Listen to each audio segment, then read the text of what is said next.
विद्यार्थी मित्र नमस्कार. आपण या तासिकेमधून साहित्याच्या प्रयोजने या संदर्भात विचार करत आहोत. भारतीय अभ्यासकांनी जी साहित्याची प्रयोजने सांगितलेली आहेत त्याचा सर्वप्रथम आपण विचार करणार आहोत. एक पार्श्वभूमी म्हणून आपण लेखकनिष्ठ दृष्टिकोनातून प्रयोजन विचार आणि वाचकनिष्ठ दृष्टिकोनातून प्रयोजन विचार या दोन्हीही अंगाने दोन्हीही बाजूने हा प्रयोजन विचार आपण समजून घेणार आहोत. लेखकाने निर्माण केलेल्या साहित्य कृतीचा आस्वाद घेतल्यावर वाचकाच्या मनावर परिणाम होत असतो. वाचकालाही काहीतरी समाधान मिळत असतं, लेखकाला तर त्याचं समाधान मिळतच असतं. मग लेखकाने निर्माण केलेली साहित्यकृती वाचल्यानंतर वाचकाच्या मनावर जो त्याचा परिणाम होत असतो, मग केवळ याच गोष्टीसाठी साहित्य निर्मिती केली जाते का? किंवा एखादा वाचक आपल्या मनावर त्या साहित्यकृतीचा परिणाम व्हावा म्हणून वाचन करत असतो का? किंवा एखादा साहित्य कलाकृती निर्माण करतो त्यावेळी वाचकाच्या मनावर त्याचा परिणाम झालाच पाहिजे याच्यासाठी तो निर्मिती करतो का? असेही प्रश्न आपल्या मनासमोर निर्माण होतात. हाही भाग या ठिकाणी समजून घेणं आवश्यक आहे. आणि त्यानंतर वाचकनिष्ठ दृष्टिकोनातून प्रयोजन विचार का महत्त्वाचा आहे आणि लेखकनिष्ठ दृष्टिकोनातून प्रयोजन विचार का महत्त्वाचा आहे, हाही भाग आपण समजून घ्यावायचा आहे. लेखकाने निर्माण केलेल्या साहित्याचा आस्वाद घेतल्यावर वाचकांच्या मनावर परिणाम होत असतो. याचा अर्थ वाचक आपल्या मनावर केवळ परिणाम करून घेण्यासाठी वाचतो किंवा लेखक तसे करण्यासाठी साहित्यकृतीला जन्म देतो असे नव्हे. आपल्या मनावर साहित्यकृतीचा परिणाम व्हावा यासाठी वाचक एखादी साहित्यकृती वाचतो असं नाही. आणि लेखकही केवळ वाचकांच्याच मनावर परिणाम व्हावा या दृष्टिकोनातूनच साहित्य निर्मिती करतो असं नाही. पुढे असं विवेचन केलेलं की प्रयोजन व परिणाम यामध्ये फरक आहे. प्रयोजन आणि परिणाम यामध्ये फरक आहे. उदाहरणासाठी त्यांनी सांगितलेलं आहे की प्रयोजनासाठी केलेली कृती ही साहित्यिक असते. प्रयोजनासाठी जी केलेली एखादी कृती असते ती सहेतुक असते असं सांगितलेलं आहे. म्हणून प्रयोजन हे सहेतुक असते तर परिणाम हा सहेतुक नसतो. त्याचा परिणाम हा सहेतुक असत नाही. उद्दिष्टपूर्तीसाठी केलेल्या कार्यातून तो आपोआप होऊन जातो. जी उद्दिष्टपूर्ती आहे त्या उद्दिष्टपूर्तीच्या कार्यातून तो आपोआप होऊन जाताना दिसतो किंवा उद्दिष्टपूर्तीसाठी केलेल्या कार्यातून तो आपोआप होऊन जातो. उदाहरण सांगितलेलं आहे, कारखाने उभ्या करण्यामागचे प्रयोजन सहेतुक आहे. जेव्हा एखादी कारखाने निर्माण होतात त्या कारखान्याच्या माध्यमातून जे उत्पादन तयार होणार आहे ते मानवाच्या कल्याणासाठीही या ठिकाणी असू शकतं. त्या उदाहरणामध्ये जे तेलाची फॅक्टरी वगैरे असतील किंवा तेलाचे कारखाने असतील, तेल बियाचे कारखाने असतील, रासायनिक खताचे कारखाने असतील, हे कारखाने या ठिकाणी निर्माण केले जातात. त्यातून चांगले दर्जेदार उत्पादन निर्माण व्हावं हा त्यामागचा उद्देश असतो. असे अनेक उदाहरणे या ठिकाणी असतील किंवा असे अनेक उत्पादने त्या कारखान्यातून तयार होत असतील. पण त्याचे परिणामही काही दुष्परिणाम करणारे असतात किंवा त्याचे जे परिणाम आहे ते मानवी जीवनावर आघात करणारेही असतात. म्हणून प्रयोजन हे सहेतुक असते तर परिणाम हा सहेतुक असत नाही. उद्दिष्टपूर्तीसाठी केलेल्या कार्यातून तो आपोआप होऊन जातो. कारखाने उभे करण्यामागचे प्रयोजन हे सहेतुक आहे पण त्यामुळे होणारे जल वायूचे प्रदूषण हा परिणाम सहेतुक नाही. थोडक्यात आपणास प्रयोजन ही साहित्य निर्मितीच्या अगोदरचे व साहित्य वाचनापूर्वीची अवस्था म्हणता येईल तर परिणाम ही साहित्य वाचनानंतरची किंवा वाचन सुरू असतानाची अवस्था म्हणता येईल. इथे साहित्य विचार या पुस्तकामध्ये प्रयोजन आणि परिणाम या दोहोतील फरकही समजावून सांगण्यात आलेला आहे की प्रयोजन ही साहित्य निर्मितीच्या अगोदरची व साहित्य वाचनापूर्वीची अवस्था आहे. म्हणजे एखादा साहित्य निर्मिती करतो ही त्याची साहित्य निर्मिती ही जी आहे त्याचं जे प्रयोजन आहे हे साहित्य निर्मितीच्या अगोदरची व साहित्य वाचनापूर्वीची अवस्था आहे. तर परिणाम ही साहित्य वाचनानंतरची किंवा वाचन सुरू असतानाची अवस्था आहे असे या ठिकाणी वर्णन केलेलं आहे. म्हणजेच प्रयोजन हे अगोदर तर परिणाम हे नंतरचे आहे. तर अशा पद्धतीने प्रयोजन यामध्ये संदर्भात थोडक्यात विवेचन केलेलं आहे. त्या प्रयोजन याचा जो अर्थ आहे तो प्रयोजन म्हणजे उद्दिष्ट, हेतू किंवा फलश्रुती असं सांगण्यात आलेलं आहे. प्रयोजन याचा जो अर्थ आहे प्रयोजन म्हणजे उद्दिष्ट, हेतू किंवा फलश्रुती होय. लेखकाचे लेखन कार्य आणि वाचकाचे वाचन हा कोणता तरी हेतू मनामध्ये ठेवूनच चालत असते. तर लेखक जेव्हा लेखन कार्य करतो तेव्हा त्याच्या मनामध्ये हा कोणता तरी हेतू असतो आणि वाचक देखील जेव्हा वाचन करतो तेव्हा त्याच्या मनामध्ये देखील कोणता तरी हेतू हा चालत असतो. साहित्याच्या निर्मितीमागील आणि आस्वादामागील प्रयोजनं कोणती या संदर्भात प्राचीन काळापासून विचार होत आलेला आहे.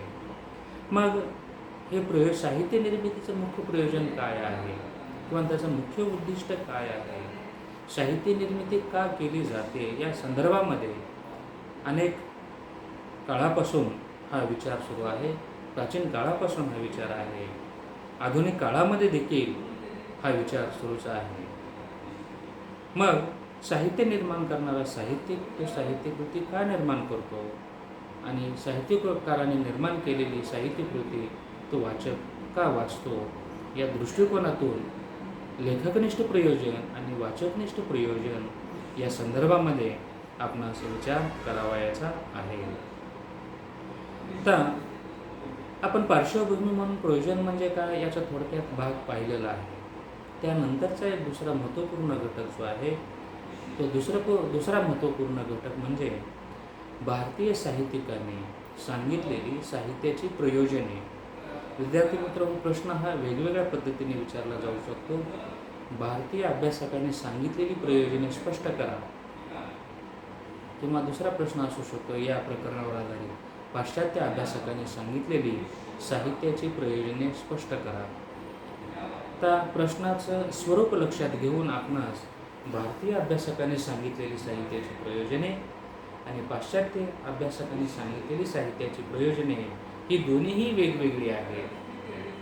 प्रश्नाचा स्वरूप पाहून भारतीय अभ्यासकांनी जे सांगितलेली साहित्याची प्रयोजने आहेत त्याचाही विचार आपण जे भारतीय अभ्यासकांनी सांगितलेली साहित्याची प्रयोजने आहेत त्या दृष्टिकोनातून करायचा आहे आणि पाश्चात्य अभ्यासकांनी जे साहित्याची प्रयोजने सांगितलेली आहेत त्याचा विचार पाश्चात्य अभ्यासकांनी जे सांगितलेली साहित्याची प्रयोजने आहेत तेच तुम्हाला त्या ठिकाणी लिहावे लागणार आहे. म्हणून गोंधळ न होऊ न देता आपण प्रश्नाचं स्वरूप लक्षात घेऊन तो भाग उत्तरपत्रिकेमध्ये लिहिणं अपेक्षित आहे. तर सर्वप्रथम आपण भारतीय अभ्यासकांनी जे साहित्याची लक्षणे सांगितलेली आहेत त्या संदर्भातील विवेचन आपण या ठिकाणी करणार आहोत. सर्वप्रथम भारतीय अभ्यासकांनी सांगितलेली साहित्याची प्रयोजने आपण पाहूया. प्राचीन काळामध्ये होऊन गेलेल्या अभ्यासकांना आपण भारतीय, प्राचीन, संस्कृत व पौरात्य अभ्यासक म्हणून ओळखतो. तर परीक्षेमध्ये प्रश्न हा विचारला जाऊ शकतो. आता केवळ भारतीय अभ्यासकासाठी इथे जवळपास 4 नावं येथे आलेली आहेत. प्राचीन काळामध्ये होऊन गेलेल्या अभ्यासकांना आपण भारतीय या नावानेही ओळखतो. म्हणजे भारतीय अभ्यासक, प्राचीन अभ्यासक, संस्कृत अभ्यासक किंवा पौरात्य अभ्यासक या 4ही नावाने आपण भारतीय अभ्यासकांचा उल्लेख करत असतो किंवा केला जातो.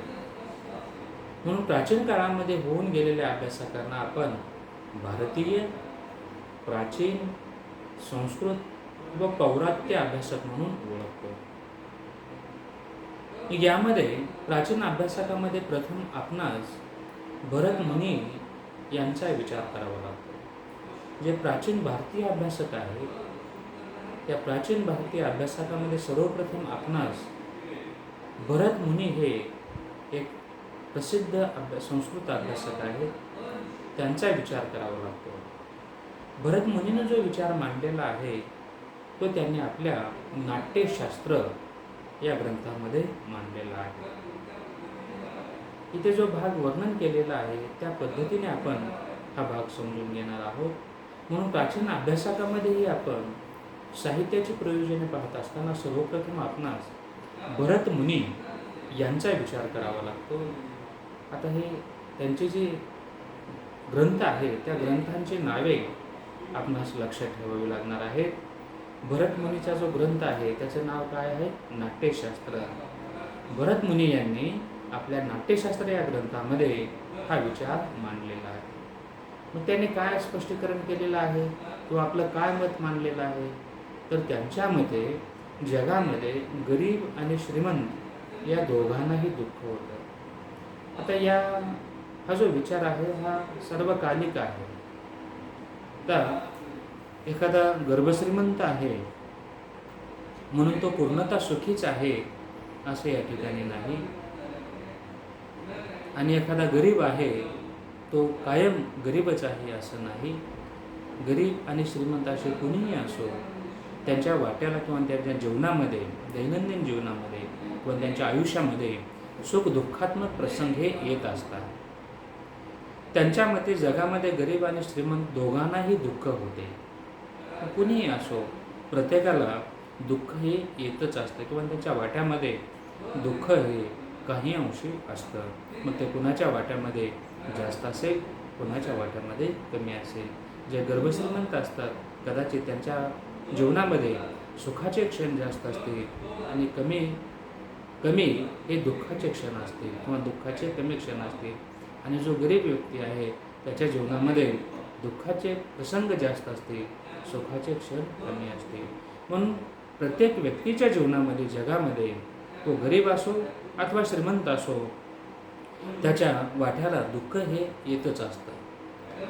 अशा दुःखितांच्या दुःखाचे निवारण करणे, त्यांना समाधान मिळण्यासाठी नाटकाची निर्मिती होते असे नाट्याच्या संदर्भात भरत मुनी प्रयोजन सांगतात. मग आता भरत मुनी यांनी जो विचार सांगितलेला आहे, भरत मुनी हा विचार सांगताना म्हणतात की प्रत्येक व्यक्तीला, मग तो गरीब असो अथवा श्रीमंत असो, त्याच्या जीवनामध्ये दुःख असतं.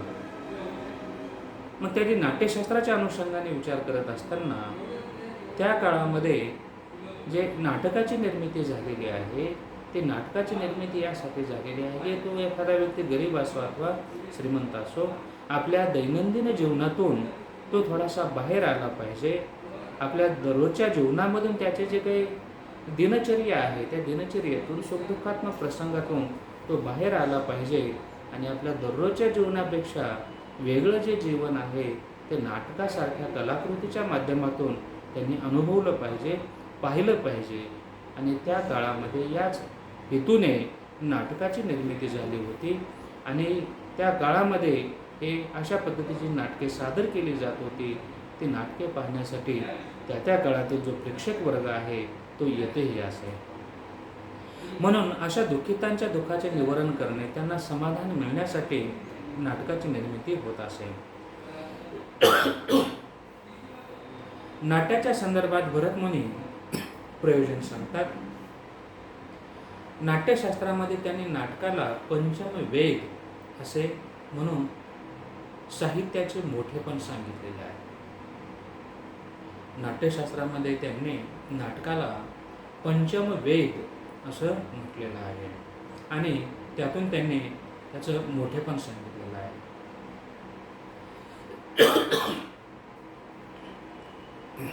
त्याचप्रमाणे प्राचीन संस्कृत अभ्यासक राजशेखर यांनीही साहित्याला पंचमी साहित्य विद्या असे म्हणून त्याचे महत्त्व विषद केले आहे. साहित्यामुळे मानवी जीवन समृद्ध होते, तसेच त्याचे व्यक्तिमत्व समृद्ध बनविण्यासाठी साहित्याचे महत्त्वपूर्ण योगदान आहे, असं त्यांनी आपलं मत मांडलेलं आहे. म्हणून भरतमुनी असतील किंवा राजशेखर असतील यांनी जे विचार मांडलेले आहेत, या प्रयोजनाचा विचार वाचकनिष्ठ दृष्टिकोनातून होऊ शकतो असं विवेचन येथे केलेलं आहे. विद्यार्थी मित्र, या पुढील जो भाग आहे याचा विचार आपण नंतरच्या तासिकेत करणार आहोत. आजच्या तासिकेत आपण इथेच थांबूया. धन्यवाद.